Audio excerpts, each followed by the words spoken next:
Family and friends of Morgan Harris gather 1 year to the day after her death was announced. This is where a vigil was held last year, on December 1st, 2022, outside the former home of the alleged serial killer who has been charged for the murders of Harris, Rebecca Contois, Marcedes Myran, and Buffalo Woman. For Morgan's daughter, Cambria Harris, not much has changed in the year. My mother, Morgan, she's my waking thought every single day when I wake up and before I go to bed. My mind's been in an endless cycle 24/7 for the last 365 days. Contois' partial remains were found in the Brady landfill in June 2022. And 1 year ago, police announced the deaths of Harris, Myran, and Buffalo Woman.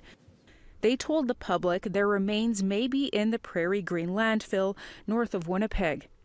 That sent ripples through the Indigenous community as a call to search the landfill caused tension between supporters and the Manitoba government. A camp for Morgan was set up outside the Brady landfill in December 2022, with Camp Marcedes following suit outside the Museum for Human Rights. Those camps are still active today.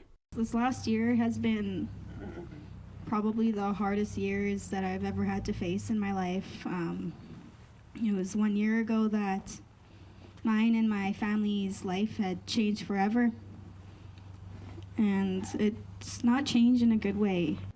In October, newly elected Premier Wab Kinew met with the families to discuss a search, but a date has not been confirmed. Morgan's cousin, Melissa Robinson, says all the family wants is closure. Here we are exactly a year later at the exact same time, still mourning her. Still just as sad as we were 1 year ago. And why is that? Because we haven't been able to lay her to rest. Cambria wants the public to remember Morgan as a fun-loving mother who faced intergenerational trauma. What's important? Just to recognize the hardships that Morgan had to face throughout her life. I want you to remember her as a loving mother of 5 who fought hard to get her voice heard. Tamara Pimentel, APTN National News, Winnipeg.